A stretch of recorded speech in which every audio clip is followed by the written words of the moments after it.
சென்னை ஆவடி அடுத்த திருமுல்லை வாயிலில் 4 மாதமாக பூட்டி கிடந்த வீட்டில் 2 நாட்களாக துர்நாற்றம் வீசி உள்ளது. அக்கம்பக்கத்தினர் போலீசாருக்கு தகவல் கொடுத்தனர். போலீசார் பூட்டை உடைத்து உள்ளே சென்றபோது அதிர்ச்சி காத்திருந்தது. ஒரு ஆண் ஒரு பெண் அழுகிய நிலையில் சடலமாக மீட்கப்பட்டனர். இருவரது உடலும் கீழ்ப்பாக்கம் அரசு மருத்துவமனைக்கு அனுப்பி வைக்கப்பட்டது. தடவியல் நிபுணர்கள் மூலம் போலீசார் தடயங்களை கைப்பற்றினர். அக்கம்பக்கத்தில் கிடைத்த தகவலின்படி மருத்துவர் எபினேசரிடம் போலீசார் விசாரணையை துவக்கினர். அவர் முன்னுக்கு பின் முரணாக பதில் கூறினார். தொடர்ந்து அவரை கைது செய்து விசாரித்தனர். அதில் பல திடுக்கிடும் தகவல்கள் வெளிவந்தது. வேலூரைச் சேர்ந்தவர் சாமுவேல் சங்கர், வயது 78. இவரது மகள் விந்தியா, வயது 37. விந்தியா கணவரை பிரிந்து தந்தையின் வீட்டில் இருந்து வந்தார். சாமுவேல் நீரிழிவு நோயால் பாதிக்கப்பட்டவர். விந்தியாவுக்கு இன்ஸ்டாகிராமில் காஞ்சிபுரத்தைச் சேர்ந்த மருத்துவர் எபினேசர் அறிமுகம் கிடைத்தது.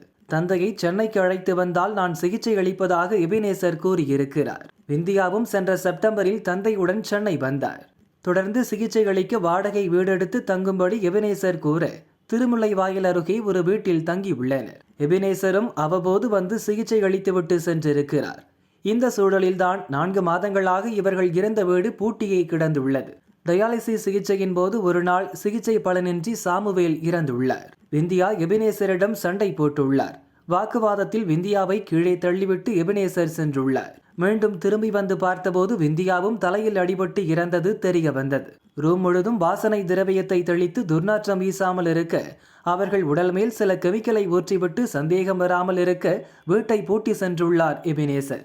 சந்தேக மரணம் என போலீசார் வழக்கு பதிந்துள்ளனர். முழு விசாரணைக்கு பிறகே உண்மை தெரியவரும் என போலீசார் கூறியுள்ளனர்.